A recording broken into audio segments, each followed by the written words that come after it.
Yeah.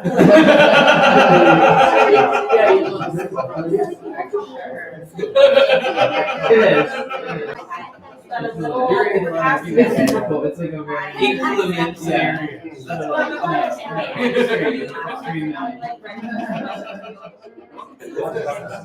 yeah. We miss it. No, we miss it.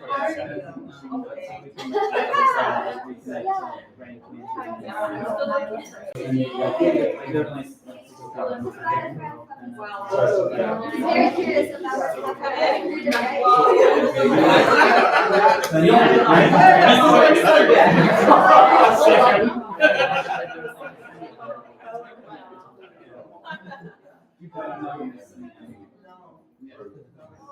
So I know it's last name. Yeah.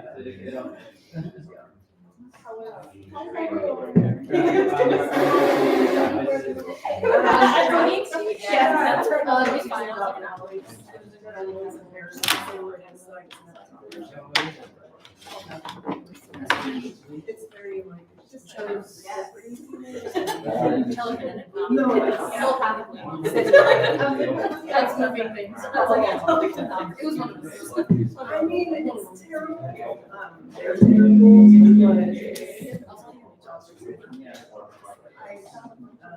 I'm very bad. Yeah.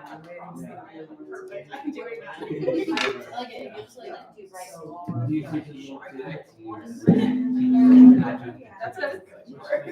gives like two bright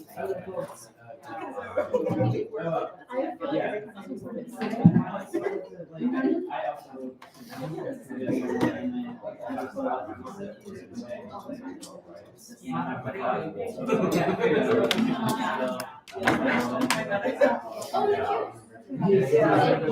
I have no clue. I'm still recording about this. Still about it for calls. There's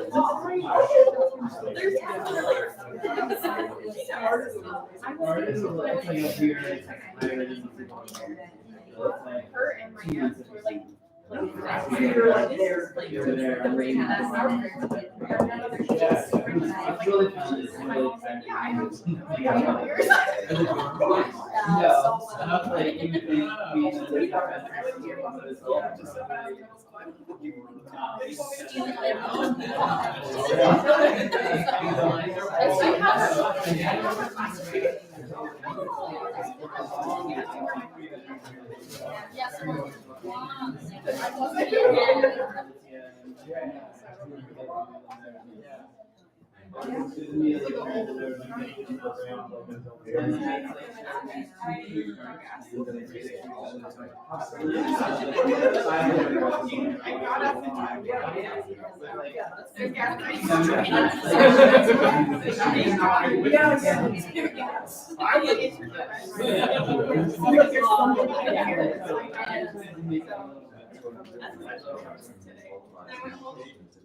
But then, yeah, I teach also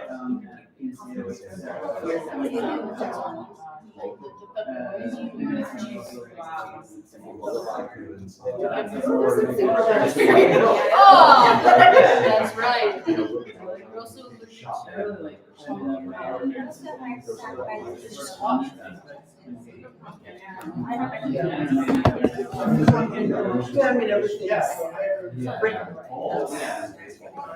That it can't be challenged. Yeah. Especially. A lot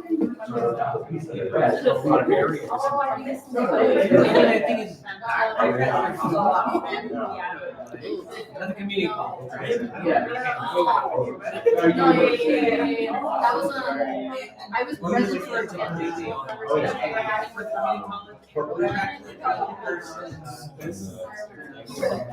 Yeah. I don't forget. Yeah. So I don't show what it is. For a while,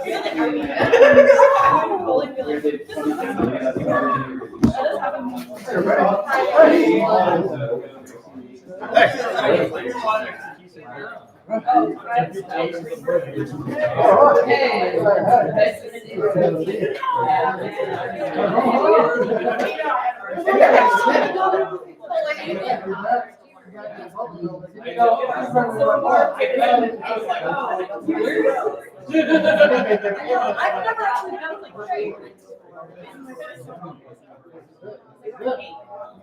I feel like I think it was in the swim one. Yeah. Oh, the writing now. Writing now.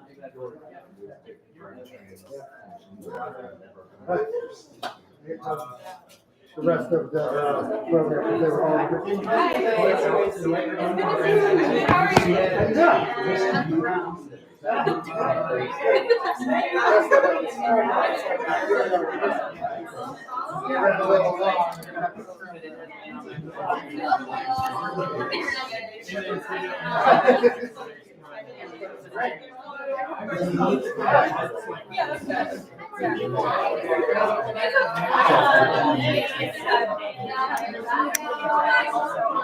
I was like, I'm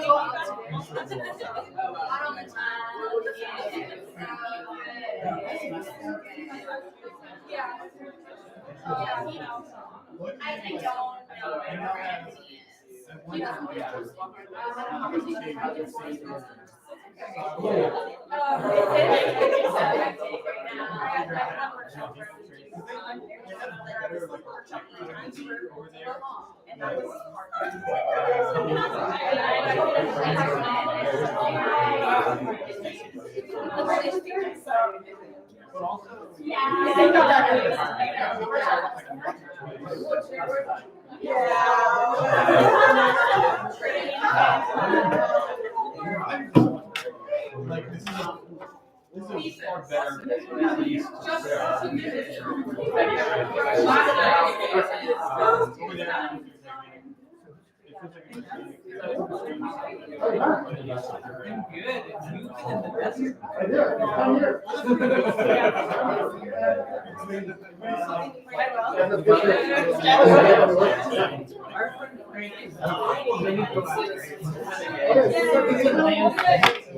You guys got like 5 acres.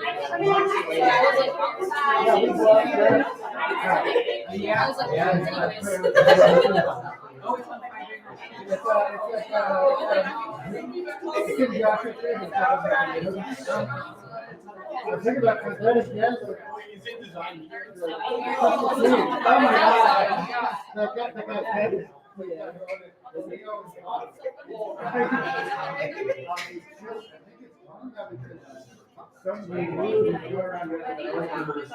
Okay, filing like disability and lawsuits, because they didn't have accessibility, but it was like a scam, but it shut down the swap. For that reason? Oh, Yeah, wow. he didn't have the swap and moved it out. I don't know what happened to the kid, That's terrible. but I don't know, I bet she saved the cave in some way. Oh my God, I can feel it so strongly. What did they do? I gotta do something with this. Oh, we've been there. Why did they shut it down?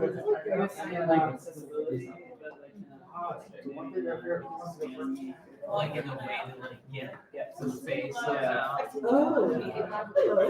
Yes. Okay. Sure.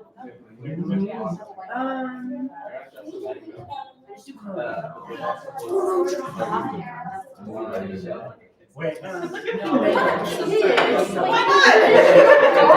Yeah, double make. I really am.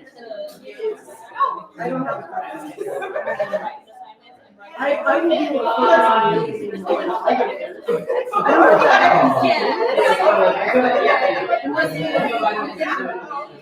I'll go first and then I'll get Yes, you're right. I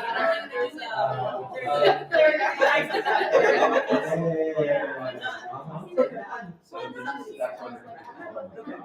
And was it into like the boxes that you're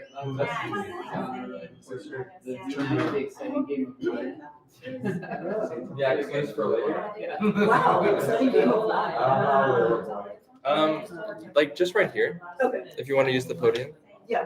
Do you have anything to show on the screen? Okay. Yeah, totally. No, that seems like an 80 great. build. I can remember. Yeah, I was Thank you. Yeah, I mean, No, I mean, I can feel like yeah, and then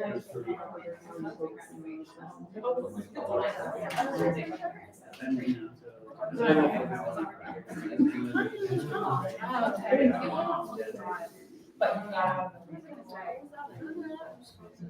And, you know, went to, see each other.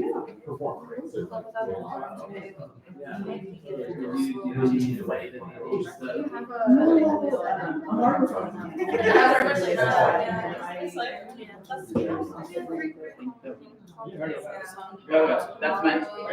No, I don't need. Yours is right here. Okay, great, perfect, yeah. Thank you. I think David should do No, one. no, It's waiting right here. Thank you. Okay. Yeah, I didn't actually go. I thought of No.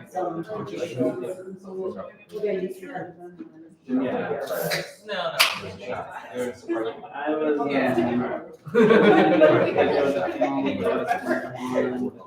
Everyone agreed on the list, so they didn't need to do it after the fire.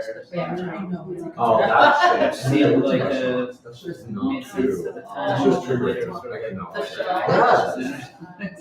Because then I I didn't, worked for then I didn't buy it. It's real though. It is true. Oh, Yeah, I used to. Yeah. Yeah. No, I mean, Very surprised. No, makes sense. You know Brent Litchfield, right? Yeah, I mean, I think we've met once and we, of course, It says that you, like, Oh, it would be lovely. Boulder.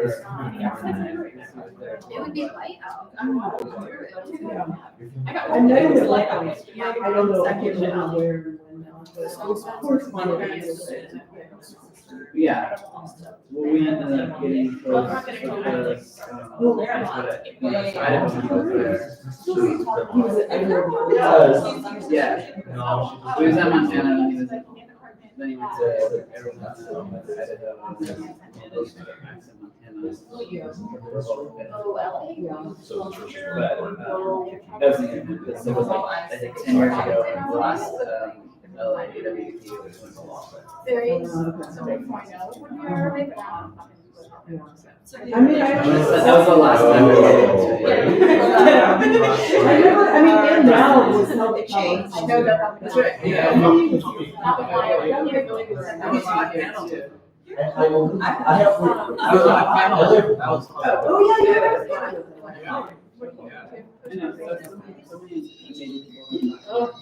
Oh, yeah,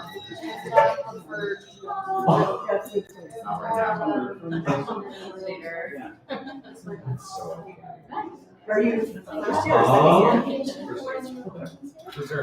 Any comparative, any frequency positive. No. Oh, right here? Yeah. So like, That's right.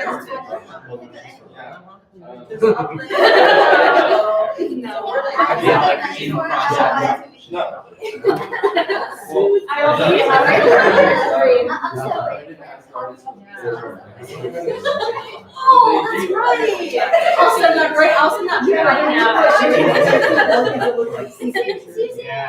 Yeah, and that kind of. I have From it.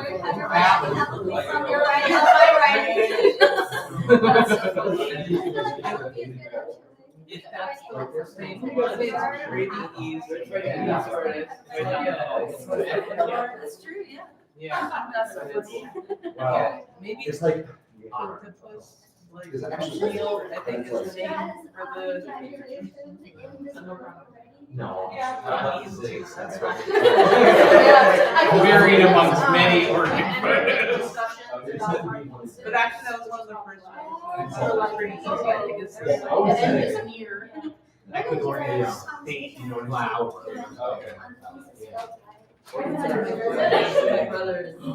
It was just like what you said you did. So it's like what you submitted to talking through that, like just trying to see you integrated in person to get like a solid sense. Oh wait, where is it the saffron comes I think from? they are. That I'd be interested in. No. Programs that I'd be interested in. Just I have like a tiny plan, like how much it costs of like what you have. No, but I would, yeah, I was okay. like in the air. You guys. Oh, really? But I learned that elite Hoffman is a tattoo. I don't know.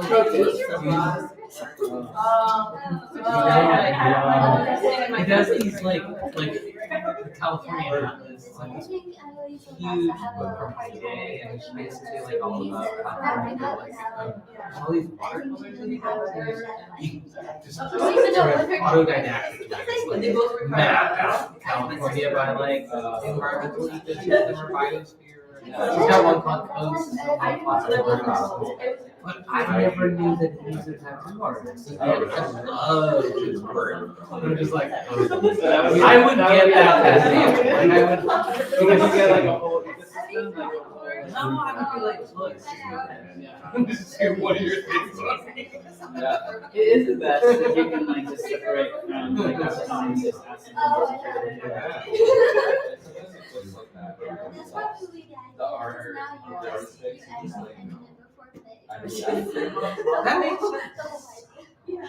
I don't actually feel that about a lot of artists. If you were to go to like a tattoo artist in LA where South, because I had so little money, I don't even start by looking at who's in LA because I know that. And the 10 is like, yeah. It's probably really It probably has. No, but I was just like driving by. I mean, usually that's how I find a tattoo artist is how to start by. But like on Colorado Boulevard, there's a place called Best Wishes, and it's like single needle tattoos, which is nice because I've been sort of liking more frequently in like the stick and poke style. Is it? Yeah. That's awesome. Yeah. I think your skin feels. It feels like asking feels anything. better 'cause it's like. Right, yeah, that's fine. Yeah. I mean, it's like regular. Yeah. Yeah. So then I was sort of like, I was thinking it was the other way. It's a very specific layer. I think I've been told like where I'm like, oh, this is it. And then like, if I put it too far, then, yeah,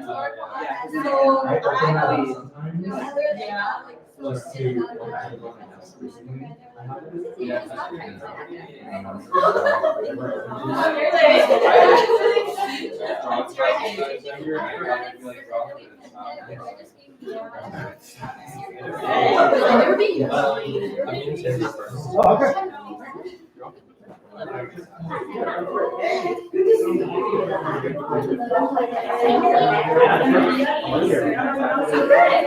It's a long day. I'm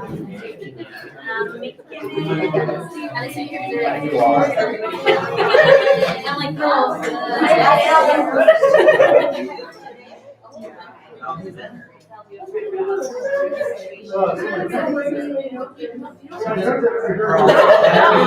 It was so fun. It's like really fun. It's a good time.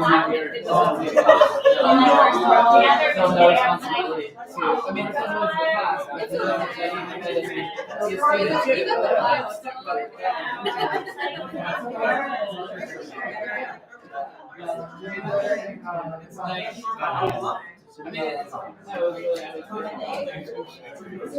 That's awesome. Is Harry staying? Harry staying. Where is Harry away? I don't know Harry was, but Harry was here today. Harry was here today? Yeah.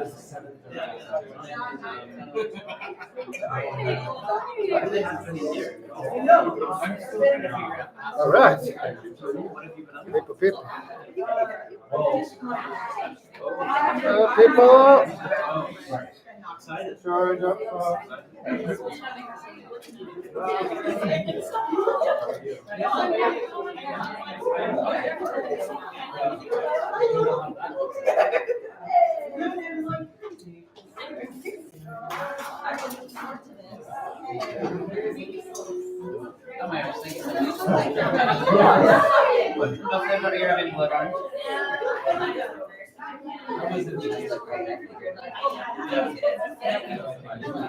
How are you?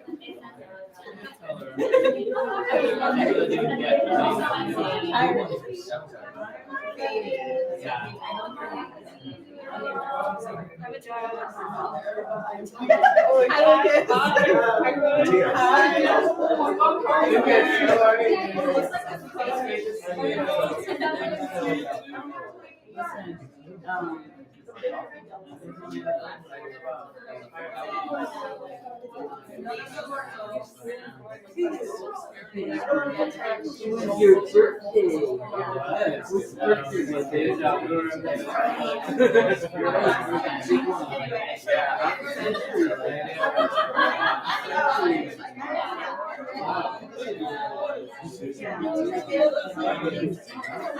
Yeah.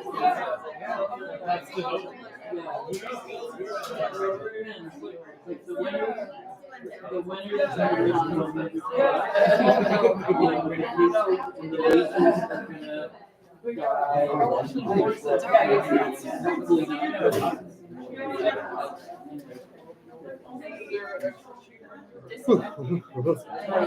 Hey, Jess. Nice to meet you. All right. It's getting dark. Gosh.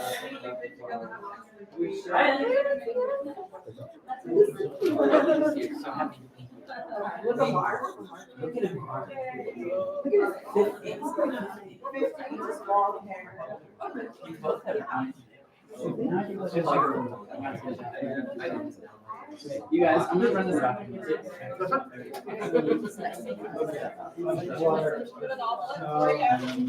We need to.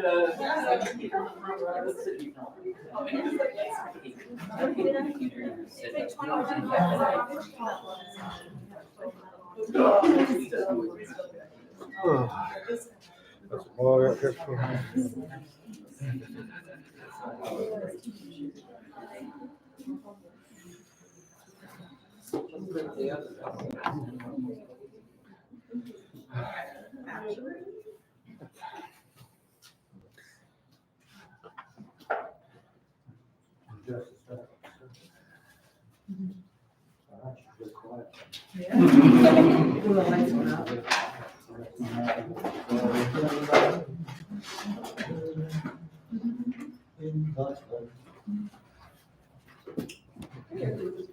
Keep going.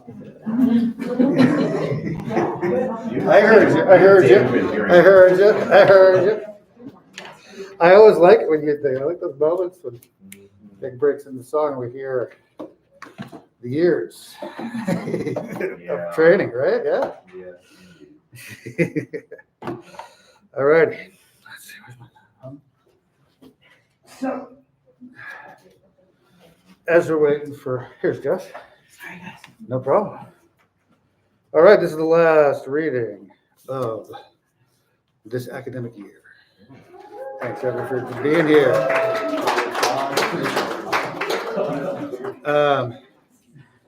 We still have a lot of stuff left to do. This semester's not over yet, but this is the last Writing Now event. It's a very exciting one to visit. Also, in this event, we're honoring thrilling work and also teaching that has been very exciting for us here from both of our leaders tonight. Before we get right to it, and we'll get right to it, just a few quick announcements, end of the year stuff. The MFA2s, your next words readings were announced this week. There's one tomorrow, right? Yes. Where is that? Junior high in Glendale. At 7, doors at 7, readings at 7:30. All right, and then the next Is it a one. real junior high or is it called junior high? It's called junior high. You just like we just rented the junior high. And the May 10th. Miami Analog Media at Echo Park. Right. And you can find that information. I emailed you, but you can also get this information from other people. I think Milo's not feeling well today, but Milo is going to post about it as well on Instagram. And then on May 15th at 3 p.m. at Red Cat is the showcase reading for that class of 2025. We will have food and free drinks also. So come, open bar and food. They canceled the taco truck on this list. Red Cat is no longer allowed to have taco trucks. They just told me. I know. I was up. You know what it's actually? No, it was the Broad. The Broad told Red Cat that they couldn't have taco trucks anymore. Because they didn't want them parking in their area on by the street. I don't know. I don't know what to think about that. So we'll get different tacos that will be inside. Oh, they won't be in a truck. Not the funnest part of a job. Negotiating that and learning that. Thank you, our readers.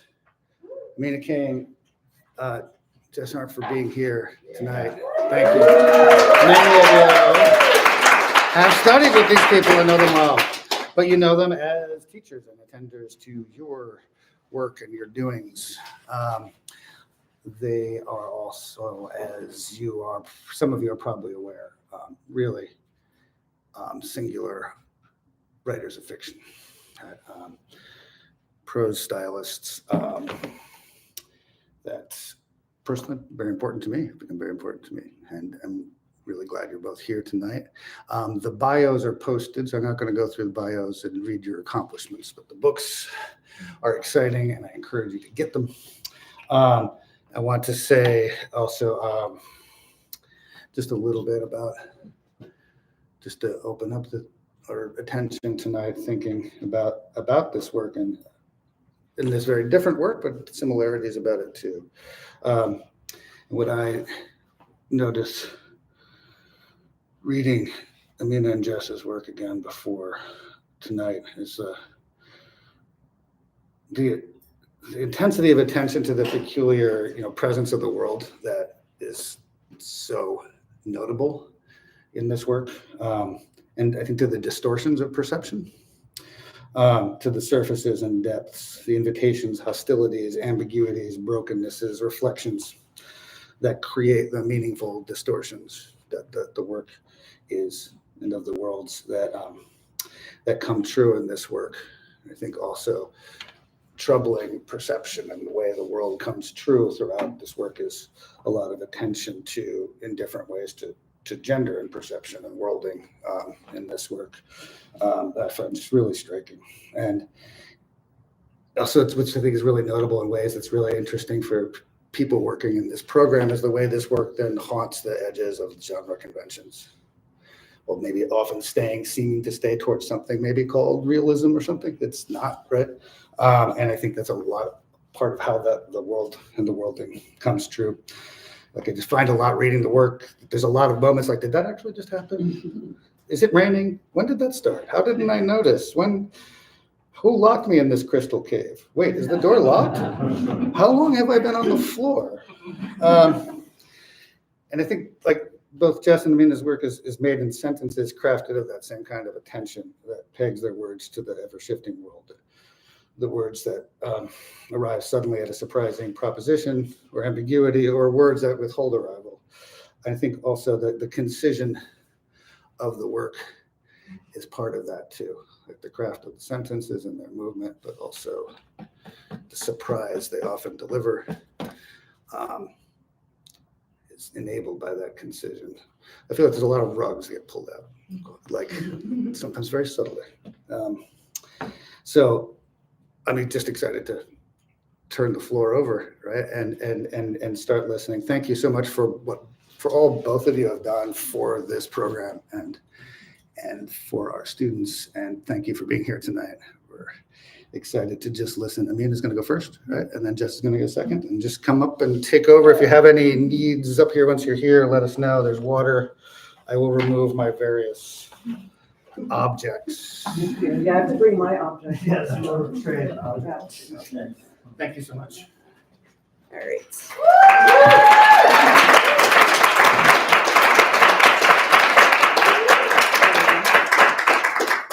Thank you. That's so sweet. Anthony, thank you for inviting me. It feels very special to be here and to see all of you who I worked with last year, exactly 1 year after we said goodbye. So this is super nice, and hopefully afterwards I can meet those of you who I didn't get to work with last year, who are first years, or yeah, and it feels very special to read with Jess as well. I haven't seen Jess in many years, so yeah, it was very nice. I am going to read first from an older novel, Indelicacy, and then I'm going to read from the novel that I just finished writing. And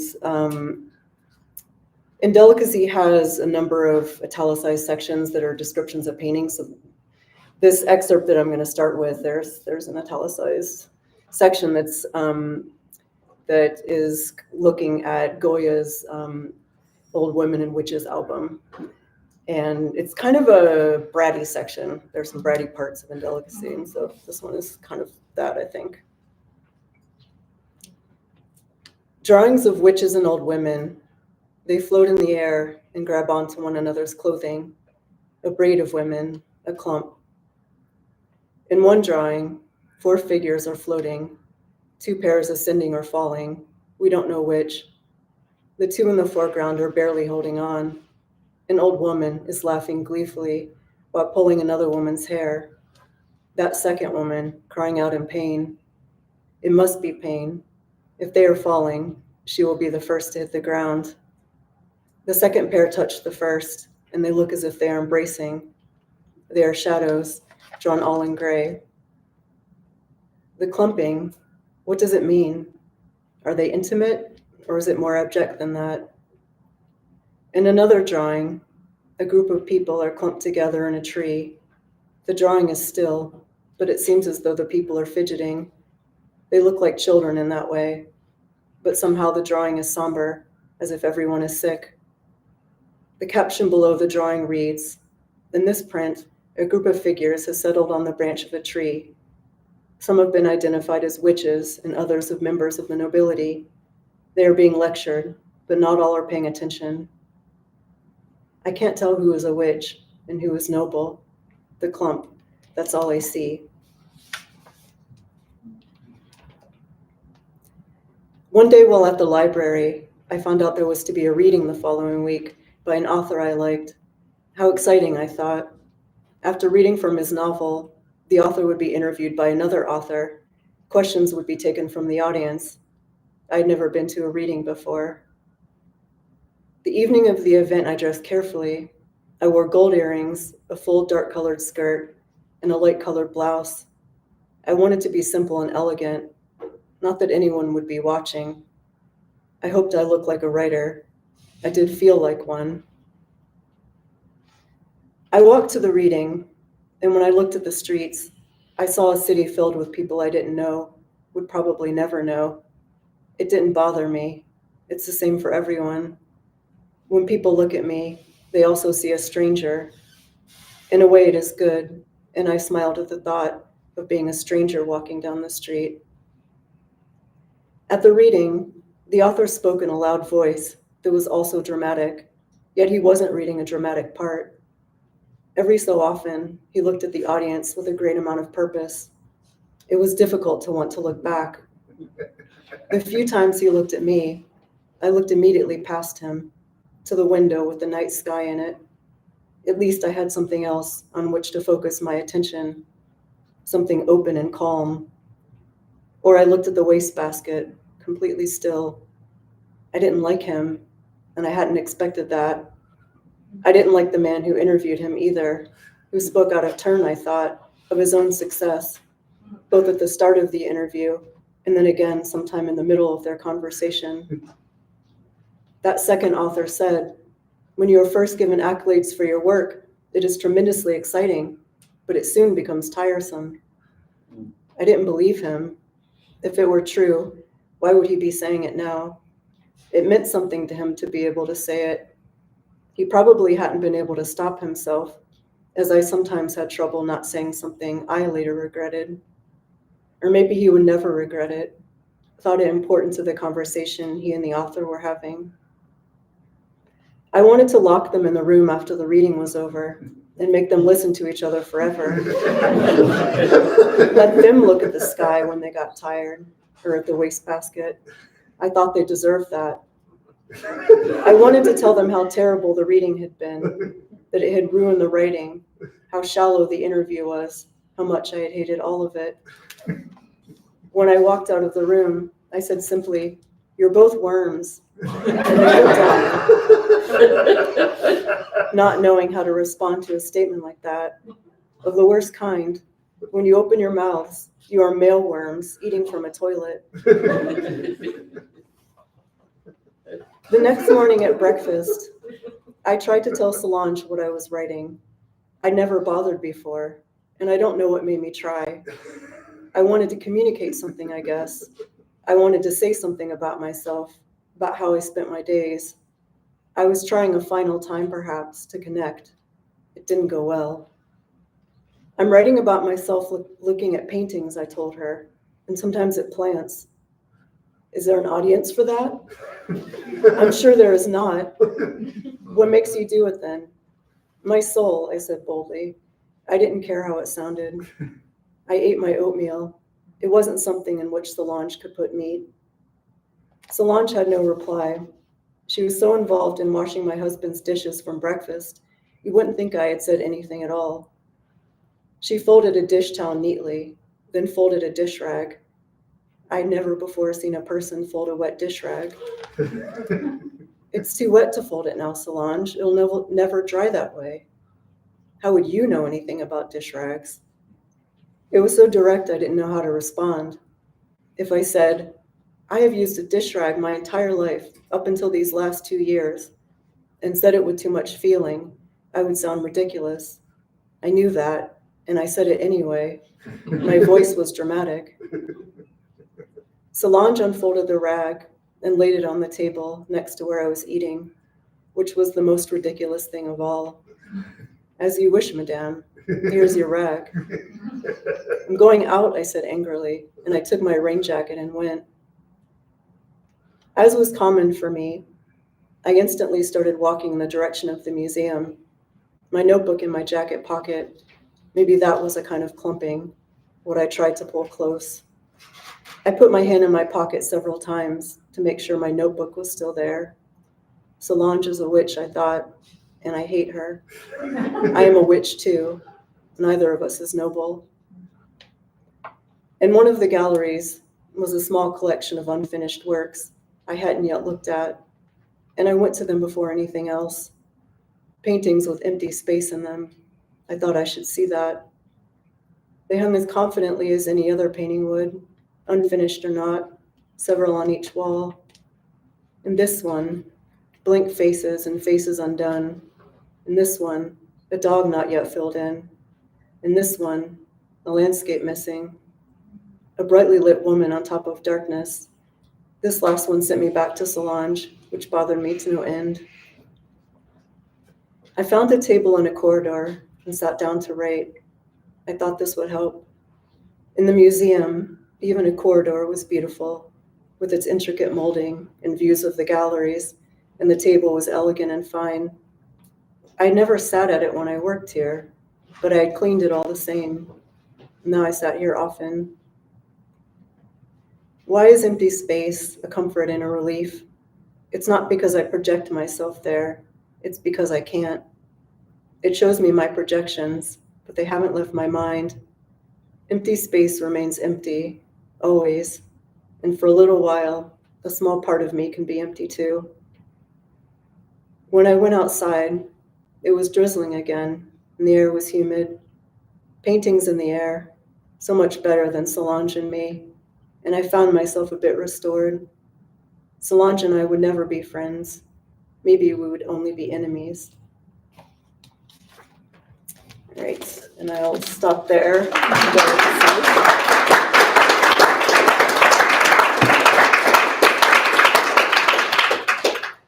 So what I'm going to read from the new novel is, I wouldn't call it grim, but I don't think it'll be funny. I don't know. It's a lot about living and also death and loss and time. And There's a lot of climate sadness in it. I don't know if there's so much of that in this excerpt that I'm going to read, but there is some stuff about meat. And so like putting these excerpts together and saying that somehow I want to write about not eating meat, I don't know why. But I'll just say, just briefly, it's a novel that takes place over the course of the summer in a place that's a cross between the Mediterranean and the tropics. And so it's a place that doesn't exist. It's like me, basically. It's like my fantasy, which is I normally make settings that way, like place I want to be in or a place I miss, or it's also about love and friendship and things like that. And this is from page 62, so it's that I'm gonna read. So it's a bit of the way into the novel, and it's the novel I was working on when I taught the novel workshop here. And I remember saying to my students then, well, I'm also working on a novel. So like we'll really be talking about like the process of novel writing together. I'm crossing the river on a boat, going upstream. Rose. I'm looking out at the large fronds of the banana trees. Beyond them, the blue sky. But mostly I'm looking at the little brown waves of the water. We are leaving behind where the river empties into the ocean. I've always felt good on boats. I felt good next to the water. There's a young woman holding onto the railing, looking out at the water too. She looks at the banana trees and sighs. I've always been on rivers, not constantly, but through time. Have I been myself in each moment? Yes, even if I wasn't just before or just after. Is it the young woman herself? She looks like it, but of course I don't know. I'm crossing to another town. I haven't seen it yet. I haven't wanted to, but now I do. I want to see how different it is from the town I am in. As we approach the dock, the buildings come into view, light-colored, close to each other, all of 2 stories. In the town we are in, the buildings are hardly ever more than 1 story. One of the buildings has a blue-gray door, rounded at the top, framed by a large yellow window surrounding it on all sides. Are all the towns around here this pretty? Yet no one comes to this one either. No tourists, I mean. I walk along the street, the little restaurant. I go in. The interior is simple. 4 wooden tables, white walls, open windows, floors of concrete. The menu has hardly anything on it, but it all looks good except for the meat. I order black beans, rice, and carrots. While I wait for my meal, I take out my book to read. Occasionally, I look up to watch the couple sitting outside. They're eating a bowl of strawberries and touching each other a lot. One of them has a bit of cream in their mustache. I eat my beans and rice. When I'm by myself, it's what I'm always eating. It's what I always choose. Shrikant doesn't eat beans. I can't make him my favorite dish, but he makes me his. I like it very much. The wavelets on the hull of the boat, the lapping sounds they make, calm me. And then the wake when the boat speeds up. I've always liked it too. The excitement of the boat speeding up, alternating with the calm of it slowing. And then when it bobs around in one spot, the wavelets lapping. It reminds me of my childhood, my grandfather and his boats, how much I liked going to the marina where he lived, how much I liked Manatee Pocket. When I was there, I thought I was experiencing a part of life that everyone else was blocked from. Now I know it's not true, but when I was a child, I believed my life held mystery. Life does hold it, but for no one person more than any other. I felt a lot at Manatee Pocket. My grandfather caught fish and cooked it at night. Back then I ate it, but I couldn't eat anything else, not crab, lobster, or shrimp. My family loves seafood. I would never love it. I would never love meat. How is your meal? The waitress has appeared before me, another young woman dressed all in red. It's very good, thank you. Alone, I luxuriate in my eating. I eat slowly. It's better than when I eat fast, which isn't healthy. I leave a large tip, as Shrikant has taught me to do, and then I go back out into the day. If I get too hot, I can sit in the shade of a palm. And that is what I do. for it does get hot. It gets quite hot indeed.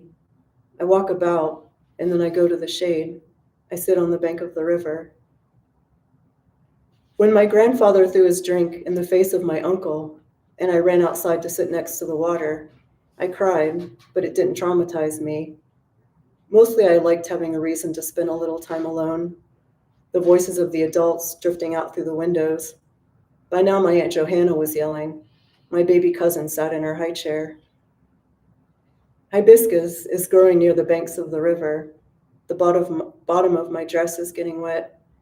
I don't mind a little river water on my dress, especially if there's hibiscus nearby. I've never thrown my drink in someone's face. I wonder if I will, if I'll take after my grandfather. It's hard to picture, but I don't think I can rule it out. Until recently, the closest I'd come was throwing a brush at one of my ex-boyfriends. But a few months ago, I threw a small plate near to where Shrikant was standing, shocking us both. It shattered all over the floor. If I ever do throw my drink in someone's face, it will be a man's face, not Shrikant's. Nice day, one of the people from the couple calls to me. They are sitting on the bank of the river too. Isn't it? I return. The river is amazing. There's nothing better than a southern river, the other says. We swam in it earlier. I look out at the sandbar. My grandfather would take us to a beach you could only get to by boat. I would go up onto the sandbar and watch the little crabs burrowing into the sand. There are sand crabs here too. You're right, there isn't. I take off my dress, my bathing suit underneath, and wade into the water. I'm trying to go into the past, into a part of life to which I can never return, beyond this moment, beyond the moment that conjures it. I can't bring back my grandfather, my mother, even myself as I was then.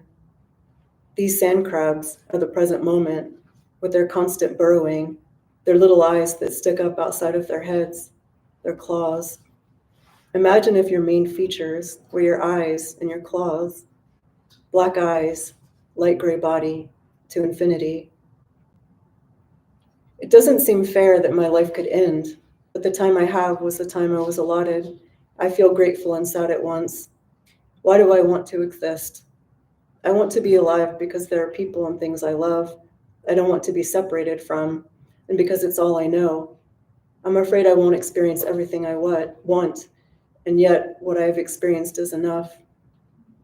The cycle of life saddens me. I don't need to say that it's beautiful too, but I will, unless it's tragic, in which case I see little beauty. Tragic death disturbs me, especially when the person or the animal is young, when their cycle of life is cut short, when they are killed. I have already lived long enough in the big scheme of things. When she died, my mother wasn't young, but she wasn't as old as I thought she'd be. The sand crabs have their own cycle of life, so much shorter than ours. Do they like living? Even the spider and the cockroach runs when you get close. It wants to live. It runs for its life, as we run for ours when we must. Some things you can outrun, but others you can't. How cool the water feels here in the hot sun. The couple are stripping down to their bathing suits again. Now there are 3 of us in the water. We smile at each other, sharing in something. I love your bathing suit, one of them says to me. It's a white 2-piece with colorful stripes. The stripes are turquoise, hot pink, and neon yellow. I like yours too, I say shyly. They are wearing snake print shorts. What are you thinking about? The other asks me. I don't think I've seen someone look so pensive in a river before. Oh, I say laughing. I don't know where to begin. Well, I guess it's easy. Life. They laugh too. The cycle of life. I can't help thinking about it today, or maybe even all the time now. Now they're smiling sweetly. How has your life been? I ask. Peaches and shit, one of them says. That just about sums it up. Have you seen the cartoon of the tombstone with "that was weird" written on it? No, that's good though. They splash water on their face and it runs down their beard. Has your life been weird? Definitely at times. Sometimes it's been amazing. Sometimes I've wanted to die. Sometimes I've been afraid to die. Sometimes I've been ecstatic. This summer I'm afraid to die, and I'm also ecstatic. The three of us dunk ourselves in the water, and there's some silence for a while. You're beautiful, you know, the one with the snakeskin bathing suit says. You're beautiful too, I say, blushing, separately and together.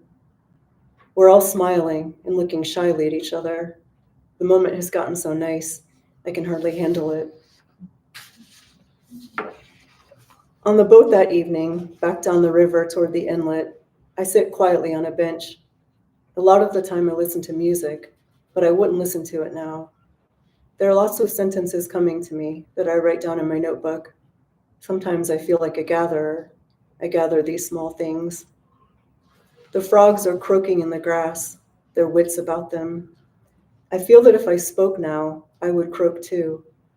Or maybe it's that I want to. When I was a child, my favorite book was about an umbrella. Now it's about betrayal, how much we change. Yet if I look at the slim book about an umbrella, I am still capable of enjoying it. How much I am able to enjoy things. The frogs enjoying their evening. I'm projecting myself onto them.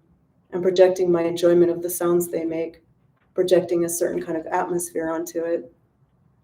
Now an older woman is looking out at the water, crying. Her face is splotchy, streaked with tears. What I like is that she isn't hiding herself. She isn't hiding her face, even if there are tears on it. She's not hiding the moment. Another woman comes and stands quietly next to her. She touches the crying woman's face. They look out at the river together, at the palm trees. The palm trees and the still and humid air.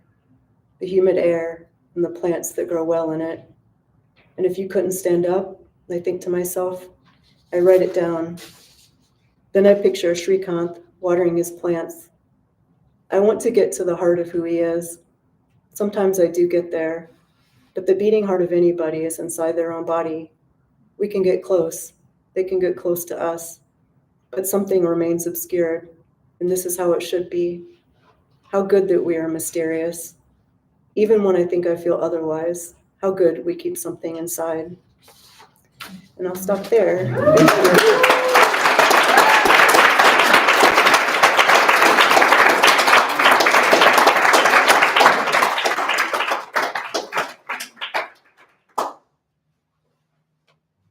Thank you. Well, I said Amina could go first, but hard to follow. Thank you. That was wonderful. And thinking about sort of how Anthony, you're a great introduction, and sort of this idea of a deep pleasure in listening to you, Amina, of like not knowing at all what is going to come in the next sentence, and like being like unnerved and delighted by it both. So thank you so much. I'm really happy to be here today. And again, just thank you, Anthony and Matthias, and this program for welcoming me in different ways, and all of you who I've had class with and or not have class with. It was an incredible experience to come in last semester and sub for Brian, although no one really can be Brian, in the speculative fiction class. And so because of that class, it's exciting to see some of you guys here. I was thinking again, like, and sort of wondering what I might read or something about this Isabel Wadner book that we read a bit of at the end of the semester, Corey Fada's Social Mobility, and an interview I had listened to where Isabel was talking about these kind of science fiction tropes and using them by taking the trope themselves and putting them in another kind of writing and seeing what might happen. And in the case of that interview, it was like they were talking about wormholes. And so it's so funny that you read, you introduced us to the worms already. So I'll just go. But so I decided I wanted to read like a story that had a wormhole in it myself, and sort of in honor of like in dedication to the speculative fiction class, to think about that together. But also in continuing to think about that story, it's called Zoop. I was thinking about maybe the first person who got me thinking, because I'm thinking about how you make stories, right? And I was thinking about Lori Weeks, who used to teach here as well, and is just another one of my very, very favorite writers. And she has a story called Worms Make Heaven. And I thought like I would read, there's not like a dedication to the story, but I thought that maybe today there is. And so I thought I would read the first couple lines of her story, Worms Make Heaven, as a kind of evocation of Lori as well. And just like noticing that there are so many amazing writers who come through this program, and both as students and as faculty, and wanting them to be around.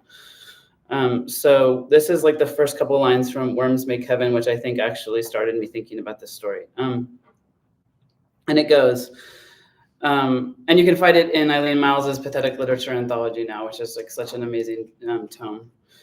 So it starts, I sliced through a worm with a shovel while gardening, but I didn't cut it completely in half.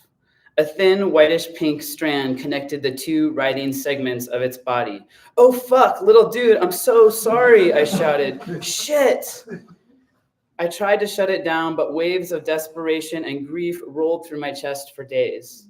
Constantly and without warning, the worm's red panic burst through the door to kick me in the chest. So that's Lori.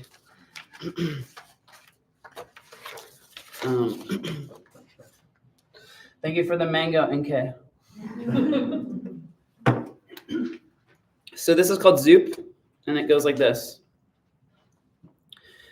Ice worms first started communing with me in Fordelandsut, a miles-deep sound north of the Greenland Sea. I don't speak Norwegian, but I can parse. For, land, sun. It's completely black outside. Det, D-E-T, means that or it. Det, that's easy. I've been one all my life. The KV Svalbard is an icebreaker. From the foredeck, the rocky screes sweeping west are the planet's emptiest place. No one between us and the North Pole. Det, I hear. Oi, det. I can't locate the strange oblong voice, more of a nose whistle. Near me, but not inside me. I soon give up. Nonetheless, we're packed in, me, Captain Joachim, an interchangeable researcher or two with bins full of cables and gear. They're hunting for annelids. A colleague's Tinder date, a geologist, helped me temporarily escape Idaho's lentil and Reddit zone. And you're here to write the eukaryotic goss. The researchers bumped me so much I'm sore. Mostly we drank pints of schnapps in the saloon cum dining room. About me, extra bones in my back, a supernumerary nipple in my left milk line. I wear a simian paw. A few years ago, they cut out my navicular bone and tossed it in the trash. I'm still looking for it, small, gray. I'm a specialist at the largely defunct, but still somehow funded Northern Idaho Somatic Institute, NISI. I'd say more, but I've utterly forgotten how to make anything up. I learned my role quickly, studying around the lopsided Arctic clock. I'm going to botch this. Mesentrichius solifagus, so far only found in the glaciers of North America, are Earth's largest in-ice organisms. I keep going but drift. Search engines say men are 60% water, women less. This obsession with dividing means close to diddly, but it happens when Googling. Now that I'm injecting hormones, have I upped my water content? If Captain Joachim tells me I look particularly dewy today, is that confirmation? Hashtag more mask. We plow on, glacier to glacier, creeping northward. After Foreland Sun Det, we lose internet signal completely, except on the Sun Air 9000 series HF. But the researchers don't care what, only if I'm writing. In the alluvial method, I pull back into the sentence before the blank and then froth over the top like a little log, desperately hoping something small more might come. I'm a log, but I'm also a river running over what I already made. I'm doing it now. I shouldn't be telling you this, but alluvial is the thing that gets left, or as Ginsberg described it, you betray your final thought. Here I am, caught mid-gesture. Writing, besides trying to orgasm, eating, breathing, is obviously the most embarrassing act. North Idaho night, hailing instead of snow, big, slashy, wet, Climate, am I right? Plus, hydrologists just found out there's a whole lot less water in the glaciers, thus the world, than they thought. Hold the signal, I say. I'd like to call the clairvoyant. Less water is a problem, I asked. Oh yeah, she said, yeah. I entered the Moscow climbing gym and stood there without touching the wall. It's Moscow, Idaho. Waiting for a sign. I flexed a bit. The regular climbers moved around me, size 11 shoes, sloppy socks, mask-merked glasses. They probably smelled I'm terrified of heights. At NISI, time rolled over me in suffocating waves. The dense and chemi grain mounds, the occasional molar fogs. Somehow, I'd insisted on being here at all costs. I stood, silo still, in front of the mirror again and again. I was changing, wasn't I?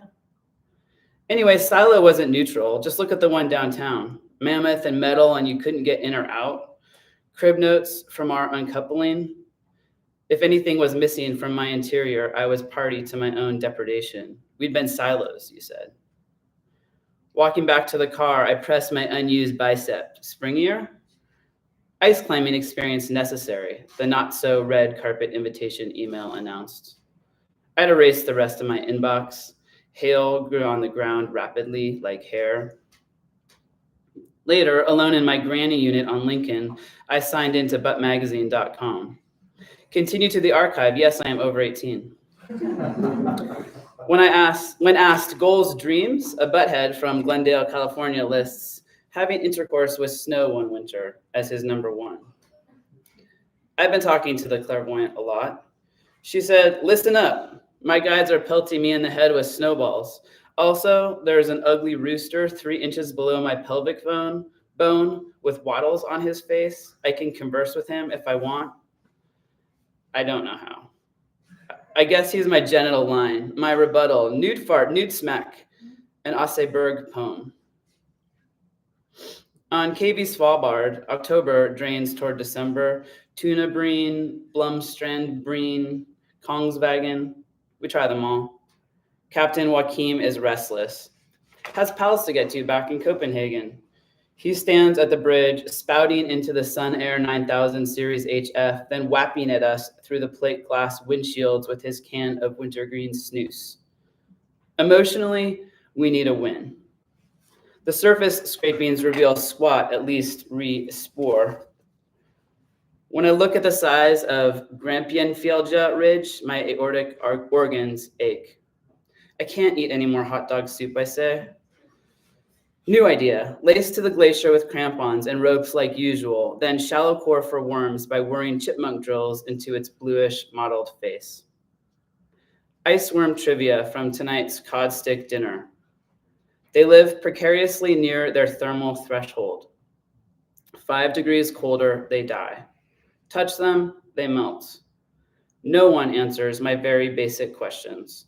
Do they talk? How do they get busy? Trivia ends when I knock my beer stein on the already wet floor. It's been nighttime since lunch. Everyone takes the chance to step out for a wild pee. Fine, I'll squat, and I'm wondering, is the researcher squatting near me, their round shape, semi-bare and semi-inviting? Are they sort of waving their knees, trying to tell me something? Our pee freezes up in a clump.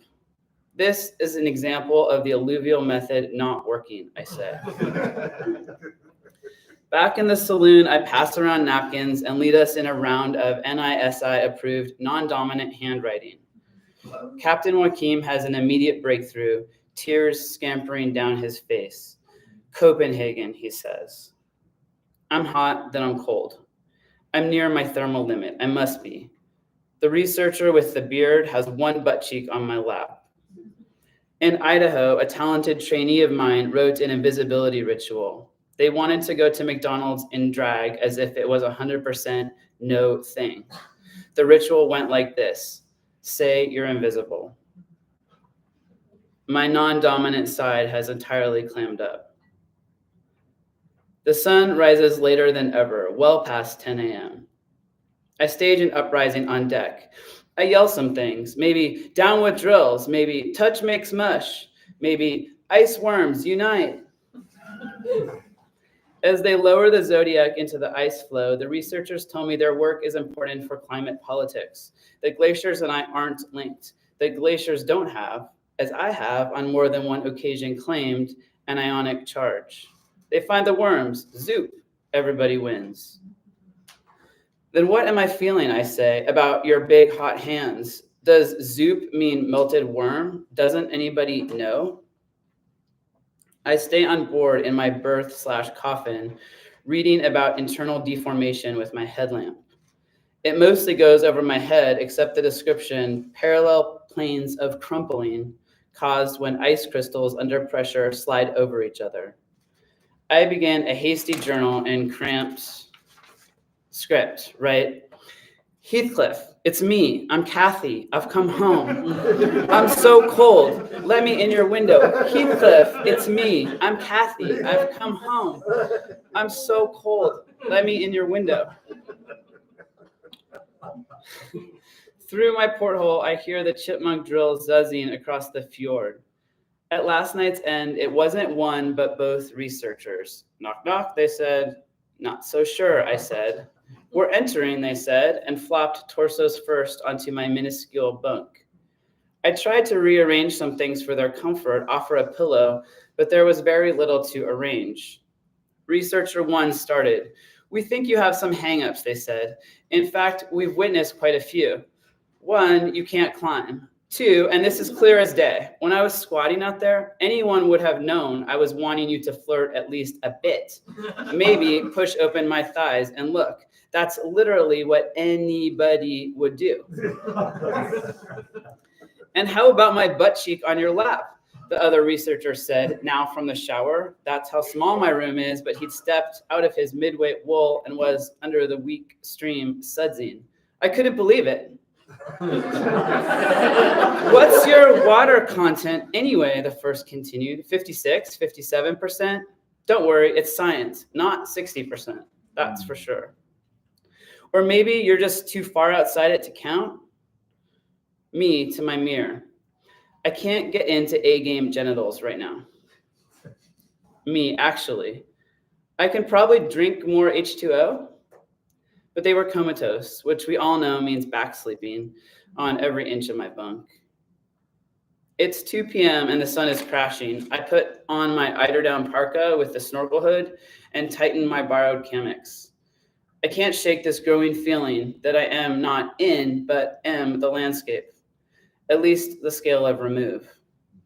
I climb the steel rungs to the bridge.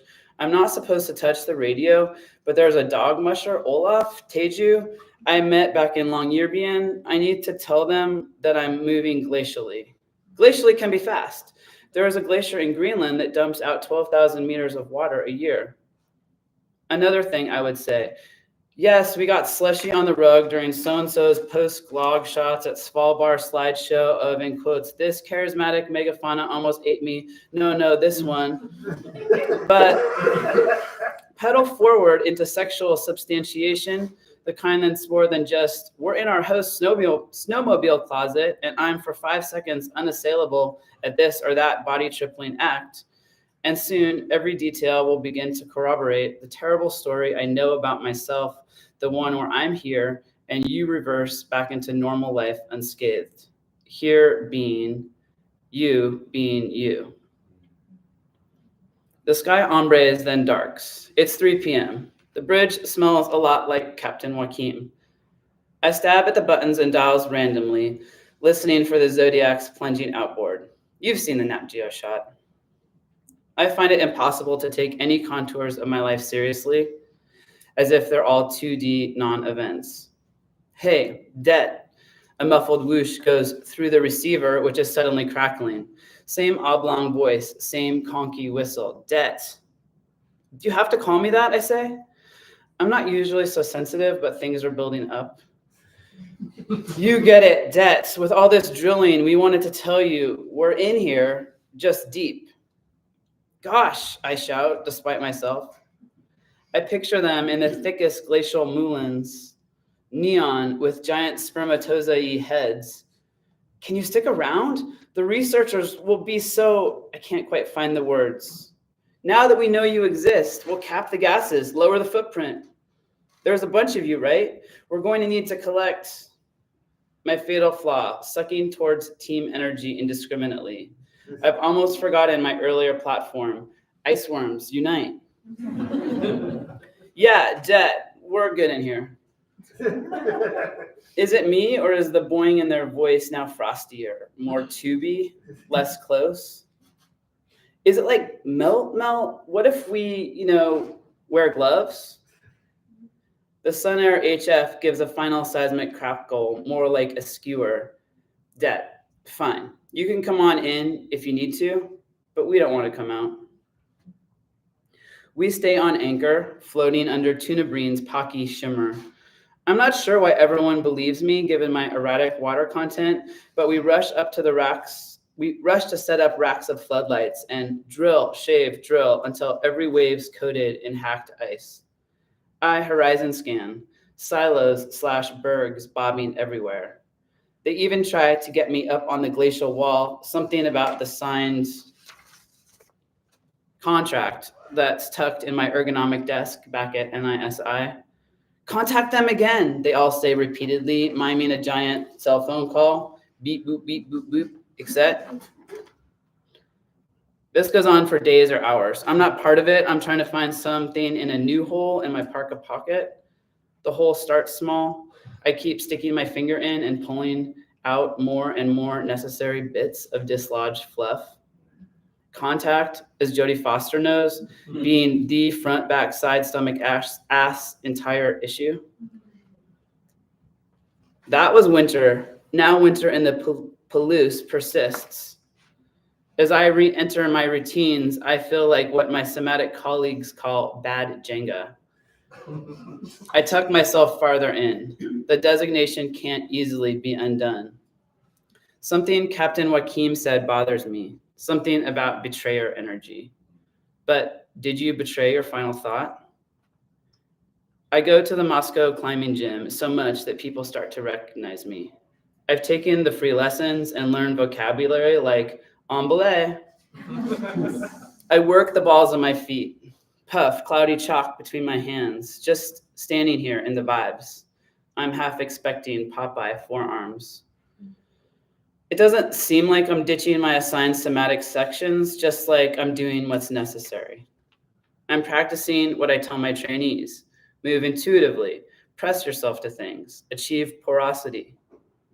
There's a rainbow-chipped tower rising 60 feet into the atrium. Climbers zing up and down in pairs. Pristine, the climbers call it, the best in the region. I'm starting to have some questions about the region, what it entails. Meanwhile, I'm inching closer to the most basic bouldering wall. I call it tuna breen. Green arrows pointing down means start your hands here and only use the same green lime, avocado, holds. There are other greens, but off limits. I'm imagining myself in. Big breath, sideways approach, me 2 feet off the mat, clenching desperately at the yellow, red, all the greens, orange.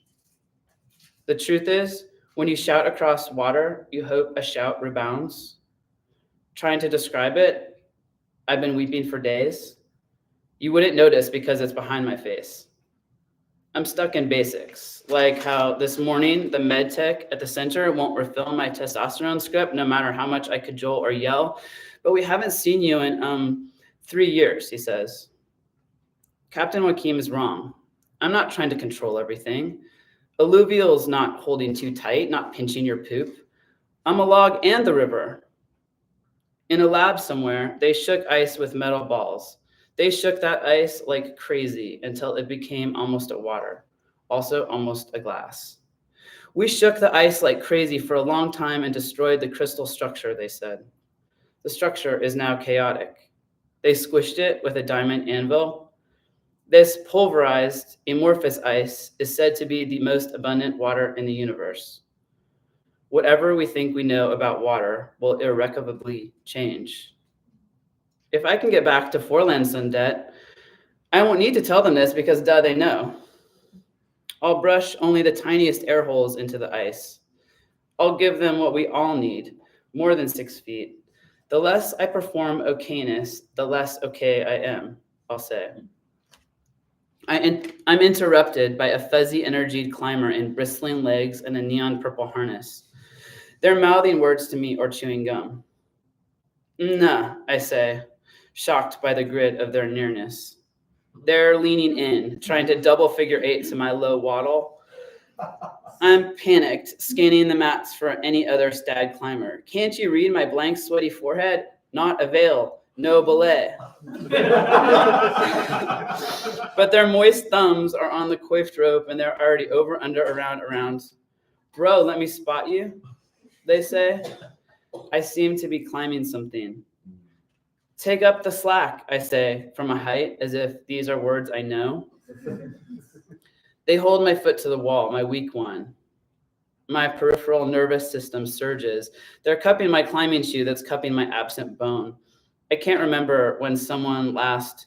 I know what's wrong, but I can't fix it, I say, yell. It's getting so hot. There's too much of them everywhere. Everywhere is anywhere. Even as my thermal limits collapsing, I feel a flood of fresh sub-zero air. Zoop, it's through my nose first, then me slushing out of my eyes. Then I'm a puddle on the floor. P.S. It's not about loneliness for you, but pathos against the structure. For instance, rest stop stalls.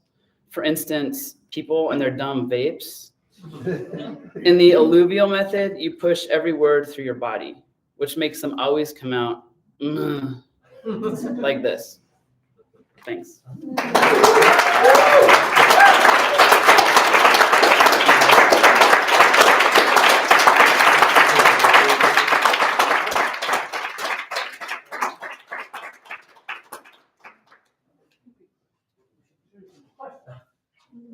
And let's see how we can configure all of this. Maybe we'll do a chair. Yeah, sure. Bring chairs.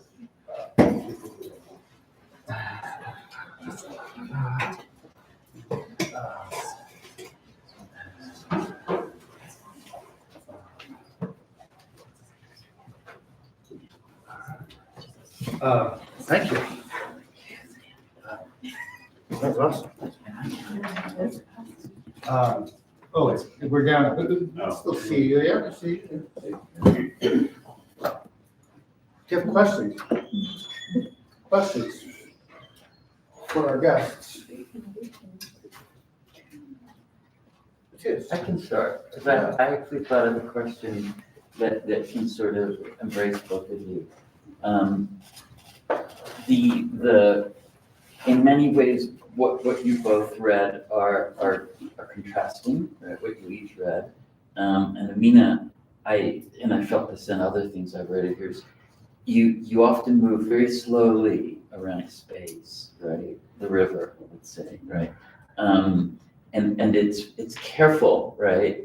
But in the movements, like other things come in, right? Things, memories, thoughts, impressions, affects.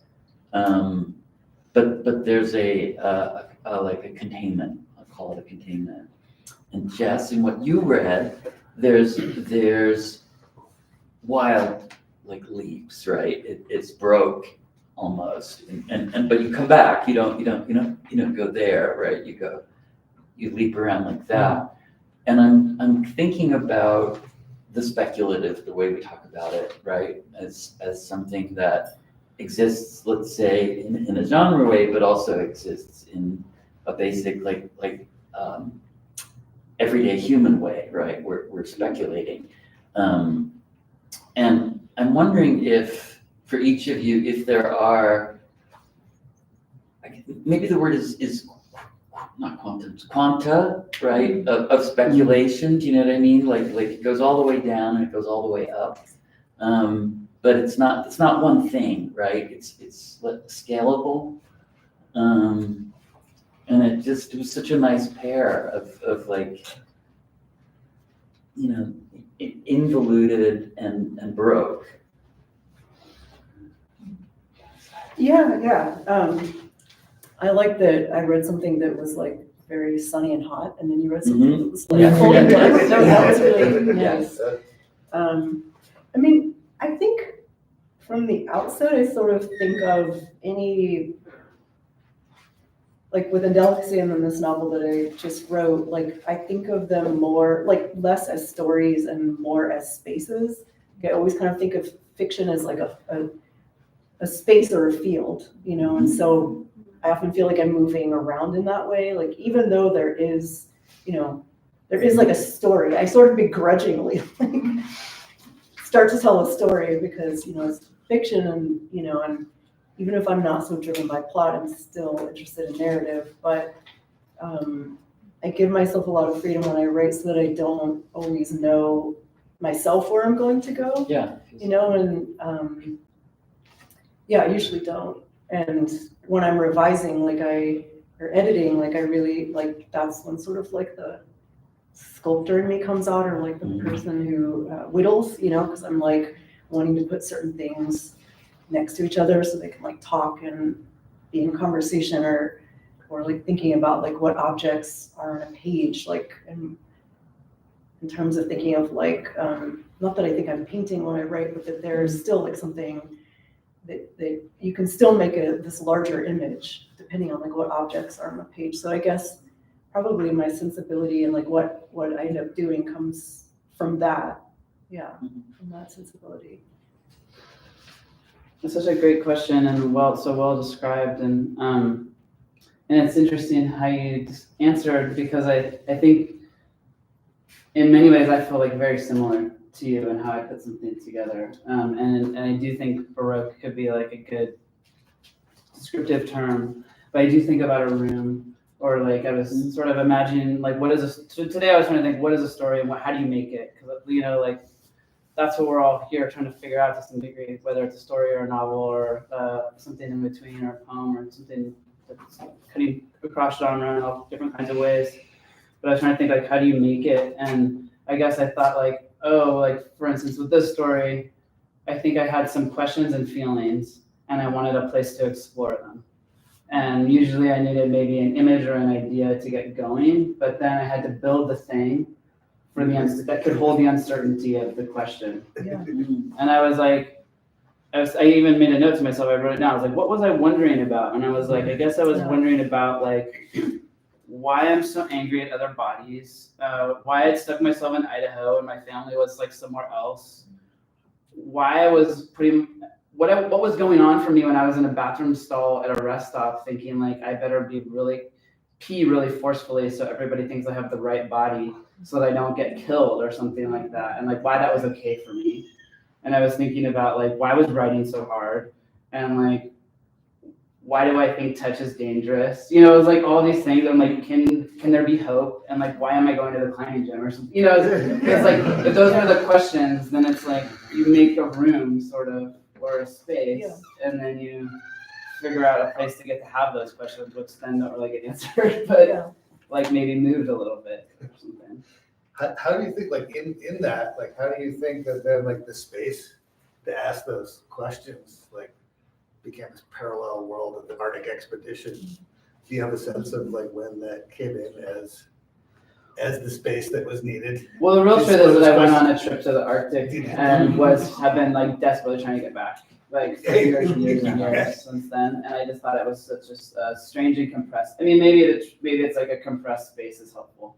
Something that there's like where there's some limit, like a lot of limits. Like in the place that I was thinking about when I was writing, it's like you actually have a lot of rules. Like there can be no cats. Like you can't die there. You can't be born there. Like you can't. There's all of these like, you know, very like, and there's reasons for these rules, but like, you know. I was thinking, I think for like both of what we read, they would be so different without the like setting and atmosphere of them. That is like, I mean, in a very obvious way, that's like the space of them. I mean, it's more than that, because it's like those settings and the atmospheres they create mixed with these questions and like these. And like there are some like I was thinking as you're reading, it's like without feeling like you're holding anything back from us, you're so like economical, but then there feels like so much compression behind each plane that each sentence is, or something like that. So when we get to like the description, I forget what it is of like the swim trunks. Like so much is communicated. Like I was like completely there. But I also felt a lot of openness. I noticed by the way that every time we talked about that couple, like they were kind of like the gender was sort of fluid, or it wasn't. It was like things were really precise, but things were really open. Yeah. And in those, and that's the way I feel when you're writing a lot and learning from a lot. So. Like you're thinking about when you say, I mean, also that you think of the work as the space, and the landscape was really striking in both, right?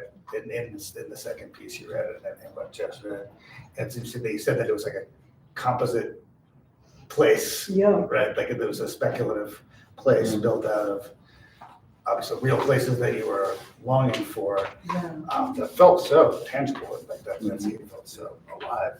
But I was wondering, like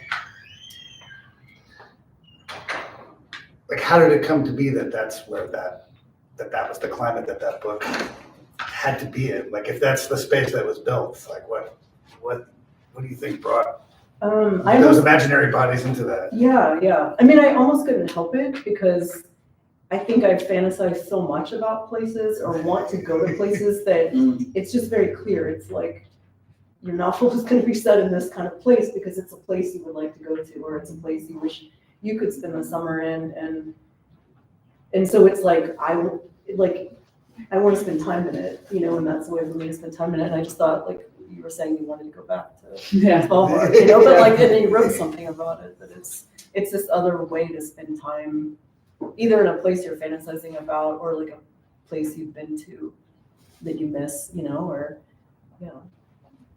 yeah. So it's for me, it's like hardly ever about a decision and like more of an obsession that I can't get away from. And you've also written, one of your books is about like the experience of the world of reading too, your nonfiction work. How does what you were able to think in that work develop how you think about how those worlds come to be in your own texts? There's for me, there's like often a very strong and clear connection, meaning that if I read a novel and I love it and I also feel immersed in it and love the space of it, like I can want to write back to it, I can want to, and I think, a short story, furniture, table, chair, shelves, and my collection Creature is, the setting is very much kind of how the setting of Clarice Lispector's The Apple in the Dark felt to me, and like how much it's like this sort of like tropical farm, and how much I was like, oh, this tropical farm, like I want to be on this tropical farm, and so it was, I don't know that if like someone read that novel and then they read the story, they would see the same setting, but for me it was like my way of going into my feeling of that setting in Lispector's novel. But it's not that all settings are like that, but they're sort of that connected to another book or story, but they can be, there can be that very clear, because I love to be immersed when I'm reading, I like to be immersed when I'm writing too, but if I'm immersed in something, then it really becomes a space, like immersion means like a space is opened up that you are going into. Thank you. Questions from the room now? Elise. For Amina, one thing I was really struck by, especially hearing the two novels read together, is, and I hope this doesn't seem shallow, I think the names of the characters are really interesting. It seems very intentional. Like they all fit together across both books. I was wondering if you could talk about what you were thinking of when you named the characters. Yeah, and your process with that. Because I think names are a deceptively important thing for books. They're hard, because like you want, I don't know, you want to be drawn, like I am so like big on like aesthetic experience, and I feel like even with a name or words you want to have that, but at the same time you don't want to be too pretentious, like these names that I don't know, so like the names of Indelicacy came from 4 different characters and novels that I love. So like Dano from Kindred, Solange from Jean Genet's The Maids, Victoria from The Apple in the Dark, Antoinette from The White Sargasso Sea. So like, those came directly from other characters that I wanted to acknowledge my love of other books and like how they've shaped me as a writer. With the novel that I just finished, and I can't remember if I said what it's called My New Face. And thank you. And Rose is I don't think like the narrator's name, she says her own name like in the beginning of it, but like her name is Rose and like Shrikant. This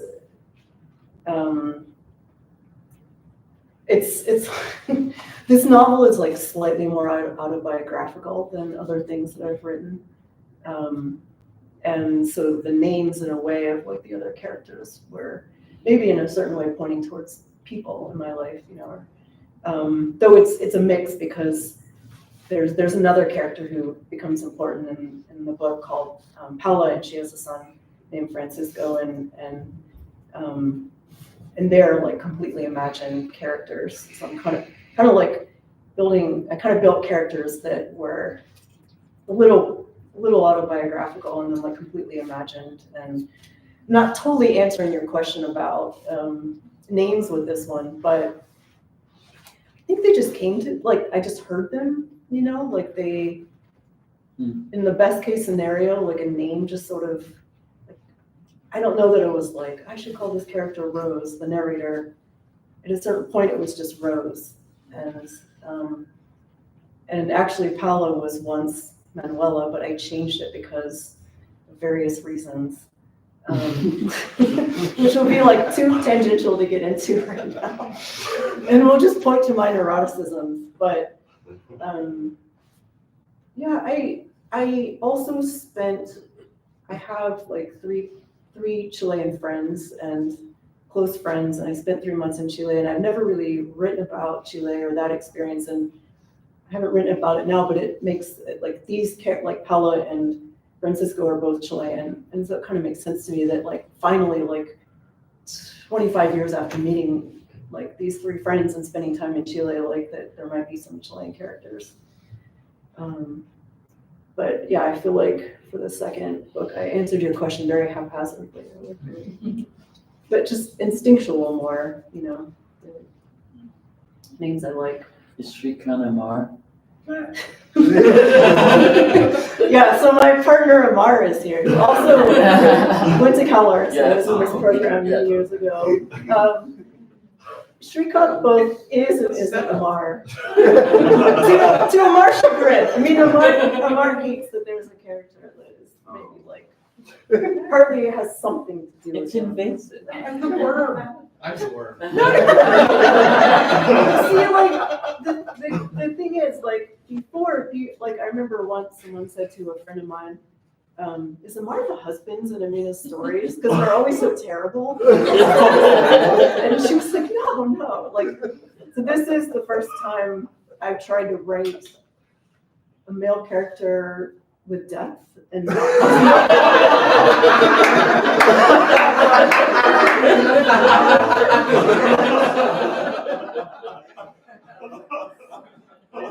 mean, I love Amar. I can't write. And it is also my first time trying to write about love. It's not like a romance or a love story, but you know, love. Yeah. But anyway, I really like went off the rails there. Great. That's what we're here for. Thank you. More questions? Yeah, I'll ask one. Hi. Thank you both so much for your readings. Such a joy and a pleasure to listen to them. And sort of building off of what you were just talking about, Amina, I was like thinking, Jess, when I was first introduced to your work, it had been referred to as like autofiction. And I'm curious what your thoughts and feels are around that. You know, I know that you identify as like, yeah, trans genre writer. And I guess, you know, Amina, like having gotten to work with you last year, I can see, pieces of you like in your writing as well. And I guess I'm just curious how y'all play with, the sort of like auto within the fictional and what excites you about that, or challenges you about that. And yeah, just like anything about that would be my question. Thank you. What a great question. Let's see. I think my writing, I have often maybe described it as sort of close to self writing, but I also feel like self is maybe a singularity that I don't totally relate to. So it's like close to selves writing, more than anything. And I think that there's always a tension in terms of the genre idea. I think that my writing maybe would best be described as having a tension with containers, and also kind of longing for containers. And so there's a sort of genre crossing that always has to happen. Or, even in thinking about setting it, say, in the Arctic, the easy answer was like, yes, because I like long to be back in the Arctic, but also, or not easy, but like the most direct answer. But like, also, when I was in the Arctic, I thought about, I'm at a pole. I'm in a binary space. And that is often what I encounter, like when I'm trying to write, as what was first for a very long time a block, and then became an opening, which then could be a block again. But to think like, how can I make it onto the page, and what kind of relationship to self do I have to start writing? And what if I can't come back into self because I actually have a really hard time understanding what self is, because I felt kind of reflected and refracted in a really complicated way by my experience of interfacing with the world whenever I step into space with the world. And so that has, understanding at least that part has opened up a possibility of writing towards an experience of trying to find that in the fiction space. And I think that I have sort of a lack of fidelity to genre, but lack of fidelity to even the term fiction, because I think that like my experience often takes like taking a part of myself out and looking at it and trying to put it back in or something like that. And that might be via like a worm who's talking to me, than it is as much a part of me as something else. And so I guess it's a cobbled together experience that does not start with a self that could be like easily described. But there is a relief, I think, towards getting onto the page and finding that problem that I have like in real life, quote unquote, doesn't have to be solved in writing. It actually has to be. I'm often asked to solve it more when I like interact with my family or with my friends or with my own perception of myself in the mirror or whatever that is, different than when writing. Yeah, I feel interested in selves, and I think, as I said, this new novel, it's more autobiographical than usual, and maybe part of it, like in life, I felt pretty disconnected at times from who I was when I was younger, and I think I've been feeling more connected to the younger self or selves, and in this novel, like that, like in terms of how time is looked at in it, it's like it's making that connection, I guess, and so. But it's a little dangerous for me because I, like even though there can be little bits of me in all of the other fiction that I've written, it's not been so autobiographical, and I like to make fun of my characters, and sometimes I like to write characters that can be bratty or even unlikable in certain ways. But when it's not, when it's not you or like close to you, then that's a little easier. Like if you write a character you still make fun of, and and I'm also very interested in flaws, like the flaws that we have in ourselves and like blind spots of things we can't see about ourselves.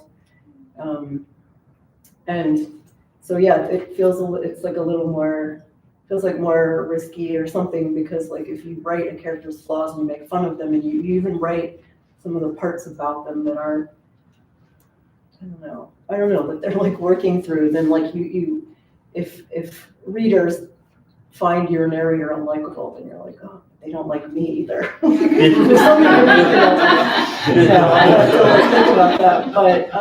But yeah, it's newer territory for me, and I don't know if it's something that I'll keep doing or won't, or I don't know. Like having finished this novel now, and I still have to do edits on it, so I'm not done with it. But my feeling is like that I want to write.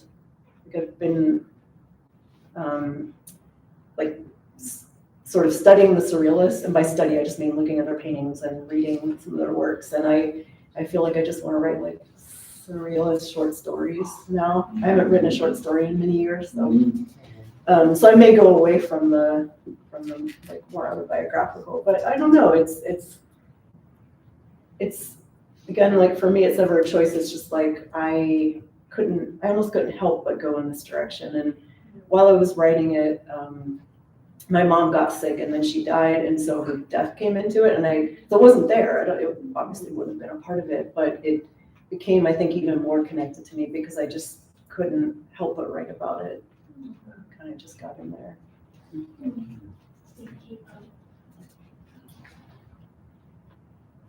Question? Yes, who is this? I'm Amina. Oh, there you are. Huh? Yeah. Doria. Sure, Amina. As I heard you speak about Paris Dispatcher, of course, I got excited because I'm Brazilian. Oh yeah, I And remember meeting it. you said that someone said how you describe the city in your work reminded them of the description of the specter, And that's interesting because, a little off topic, but when I was reading Muriel's novel, I told her that her dystopian New York reminded me of how the specter described the northeastern of Brazil in The Hour of the Stars. So, speaking of landscape, I wrote you a question. Your writing often unfolds like a landscape itself. It's quietly expansive, rich in texture, kind of form as a sensual landscape. I wanted to know, how do you think about the relationship between body and landscape in your writing, and the way they mirror or dissolve into each other?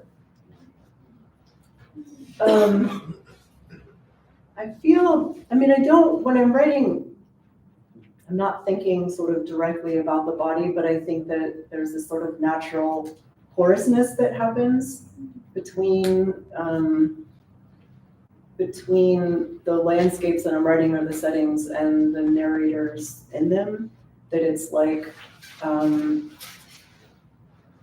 sometimes it's more like, again, like going back to the idea of aesthetic experience, it's like walking around, but you're walking around as a body, and like having experiences and seeing things that make you feel a lot. And so I think probably if I answer the question, that's like the closest I can get to it, just because I did write a story once called A Body Walking Through Space, which somehow I'm having this memory of Annalise. Somehow there's some connection, like that, something you said in class once. I feel bad about it, but because I wrote a piece which featured a sort of satirical take on a gallery installation that was called Spaces and Bodies. Yeah. Bodies and Spaces. Yeah. So maybe, and I was like, I wrote a story called A Body Walking Through Space. I don't know. But I think the short answer is that the body, I know it's part of it, but I'm not always thinking of it consciously. Yeah. Hear Jess answer that question too. Sure. Can I append? Yeah. When you said that you're wrestling with containers, right? By which I mostly took like formal containers, right? Wrestling with the sentence, the paragraph, the short story, right? Narrative. Yeah. But also the other container that's really in your work is the body. Right.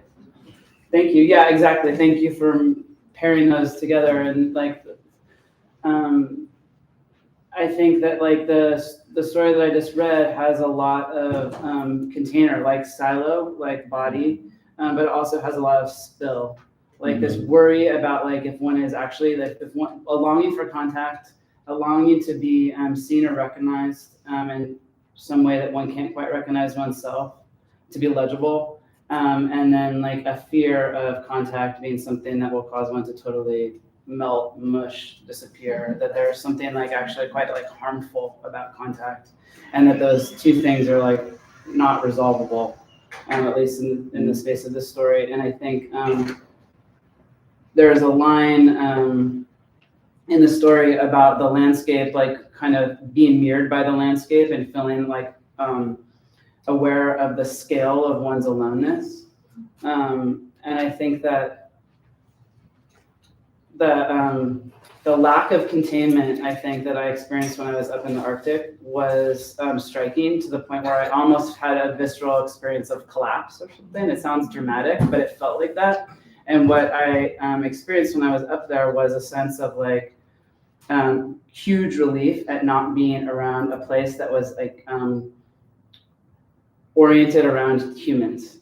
Like it was not hospitable to humans. It was not interested in humans. It did not have like a long history of human like engagement. Like the earliest like human contact that's known, at least, was like the 1600s.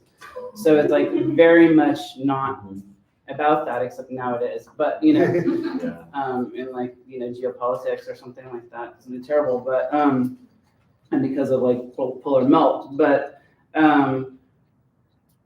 So that kind of like non-humanness as relief space like turned something on for me, and it made it the place where that story needed to happen, because that story is actually just like really afraid of being seen and really afraid of like what contact might do, and also culpability and shame, kind of like, as you were talking about, making fun of one's characters or realizing like our capacity to do harm even in the characters that we're maybe closest to.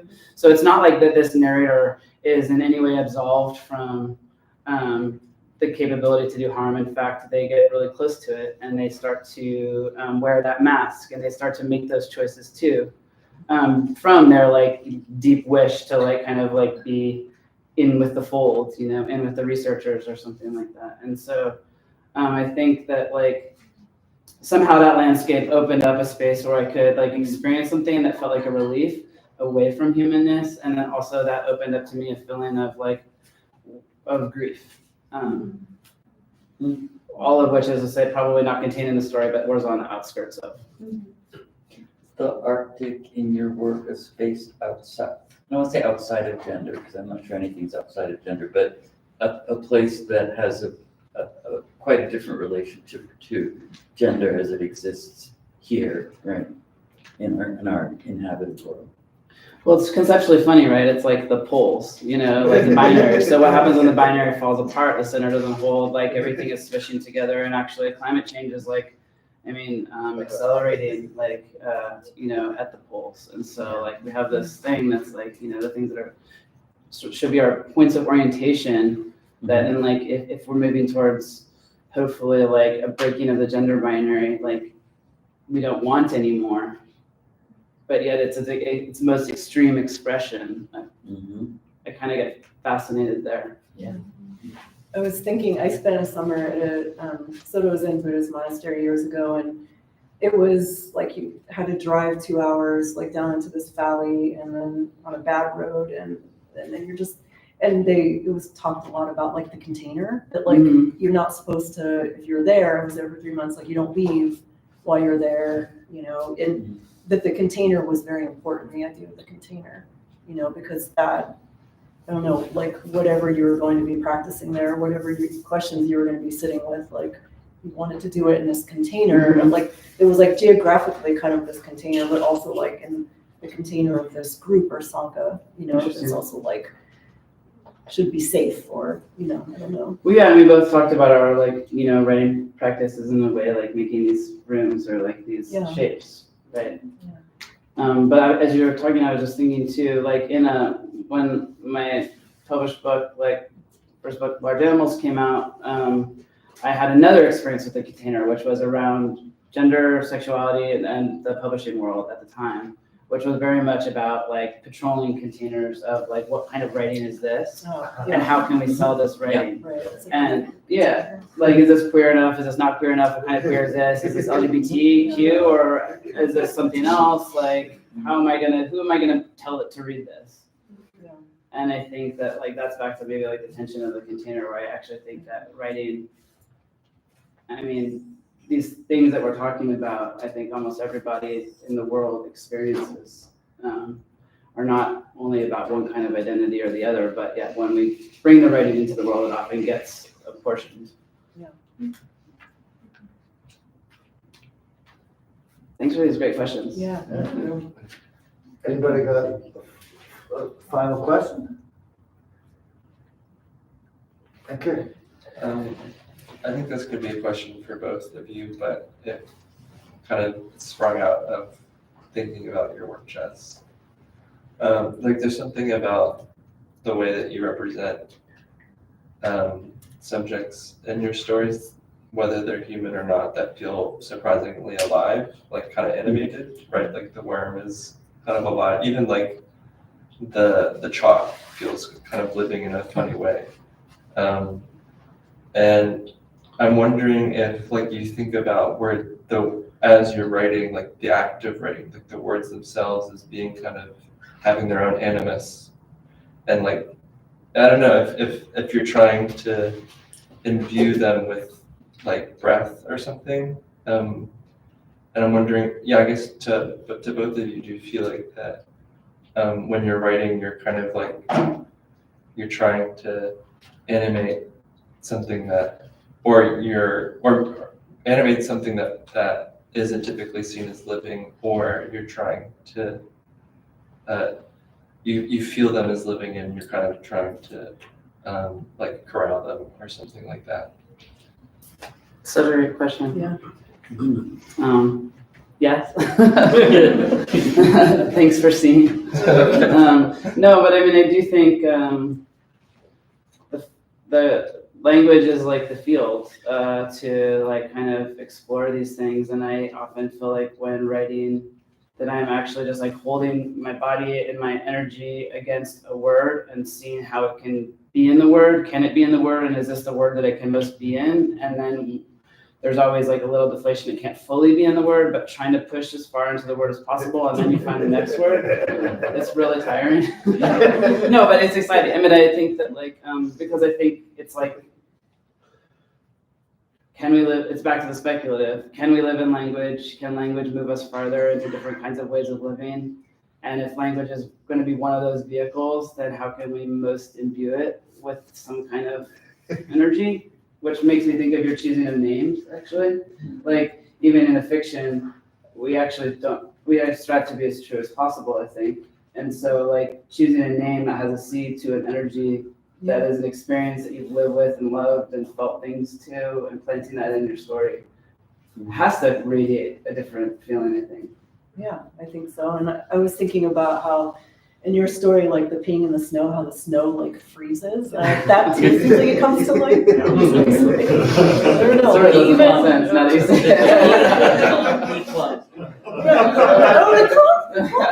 It's like kitty litter, really.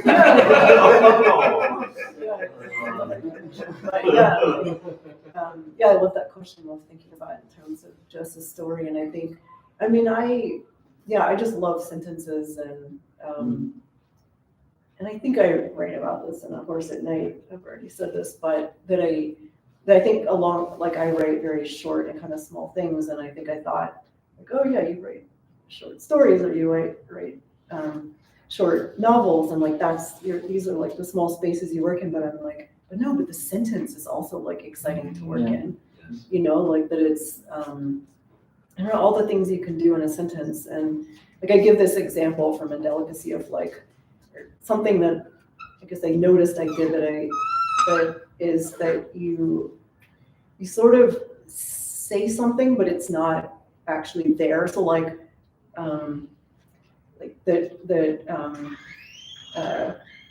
Dana wears her hair in a bun, but not like a dancer would do it. So that's like an easy example. Like the dancer isn't actually there, but the dancer is. The dancer entered the sentence, the idea of the dancer. And I think about like Renee Gladman and just like sentences as architecture, you know, like how much she's connected sentences to architecture, and how alive her sentences are to me.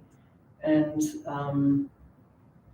yeah, they kind of like vibrate or you see it's so, yeah, I guess it just, and that to me feels really important for some reason I always want to claim fiction, because I think because for a long time I heard people maybe like say that like, oh no, fiction is like conventional. There's no, like I thought that sometimes it was looked at as a space that had no potential for like interesting things, and so I kind of like hang on to like being a fiction writer, but I also know that I'm not interested in all the same things that all other, like that every fiction writer is interested in. And I think it's always surprising to me that a fiction writer who's not actually interested in sentences and language.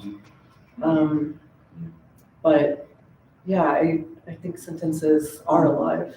You can work with them in this very lively way. Thank you. Just to add on, and those of you who have been in my classes probably like I talked about this, but just two of the writings that I've learned the most from around this kind of idea of like sentences and sound and bodies and like aliveness, or like I'm thinking about like Gary Letz's essay, like The Sentence is a Lonely Place, where she talks about like feeling like as a young person, no relationship to language, like that language at its smallest unit was used in the household and mostly it was just hurled at people, and like spending a long time sitting in a book but only to hide oneself or to let pieces of your body fall into the book, and that the book could, then she talks about the book as holding something, like the book is holding the body's like deposits kind of, and that it wasn't until like a chemistry class or something like that when she was reading and started to sound out these like really strange words that she heard like words as like chiming up against each other, and almost because they weren't attached to meaning for her, that she could have a different relationship to language. And so that became this like way of moving in a sentence, which is a like contained unit, but has all this action in it that is like not only about meaning, but also about other things, and writing like tuned towards that. And then the other thing is like, and I know I've thrust this on some people, Taylor Johnson prose poem called Bright Passage, where this is a trans poet who talks about being in a sense, falling out with sentences because sentences asked for closure and they didn't have a desire to close. They didn't know how to close. And while they're telling this and thinking about syntax and sentences, they're talking about what breath means as a unit, and they're talking about how they breathe when they're like wearing a chest binder, and what kind of sentence they can make with their bodies when they're moving that way in their bodies and containing their body in that way, but also opening to like the gender in a different way, and how that is like directly related to the way that they write. And so, yeah, those two like kind of body spaces and sentence. Right, such a good. I want to ask you both.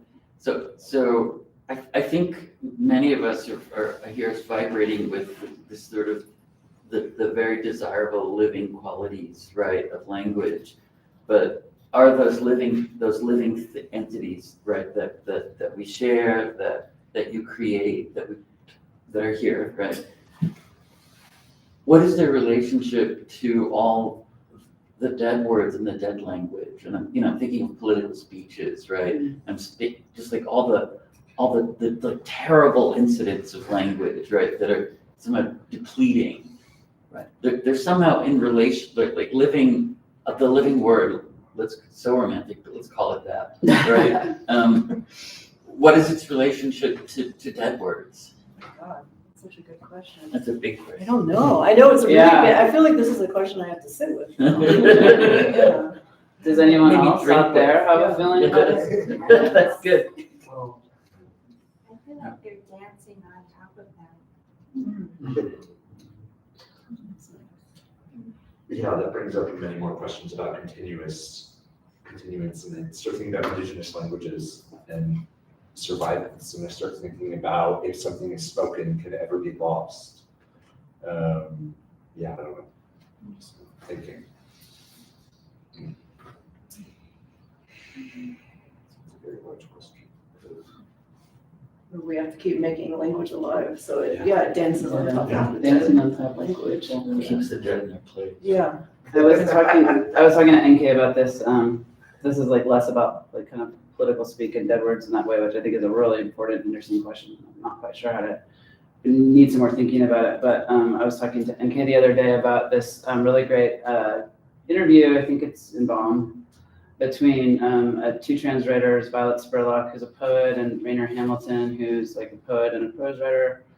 And Rainer was asking Violet about their book In Lieu of Solutions, which is like this like book that kind of refuses to behave in the way that like trans writing, quote unquote, might be like told it should be or something like that.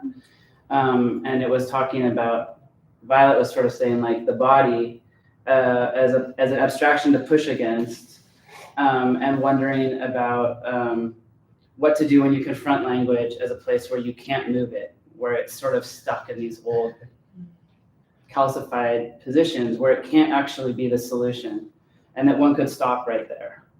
And that even though that might be true, that language can't solve our problems with our bodies, with our politics, that like it's like a yes and, no and, or like a provisional quality, like to move it anyway, and to know that language does, like, and I think this is also about fiction, offer like the possibility of new feelings. Mm-hmm. And if there are the possibility of new feelings that language might contain, then there are new bodies that we don't know yet, and new experiences of being in our bodies. And so if it both doesn't solve it and yet we need it. Yeah. And that, just to connect quickly to your question about like animating sentences, or, I mean, I think when I feel a new feeling when I'm writing a sentence, that's like the pleasure of writing in a way, one of the pleasures of writing. Because you wouldn't have gotten there unless you were writing, you know? Like I can't think myself to certain feelings, I have to be writing.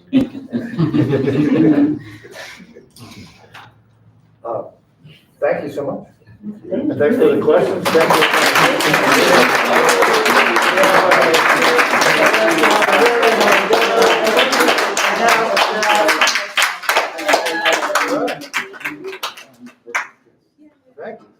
Sophia, see to it. Sophia, see to it.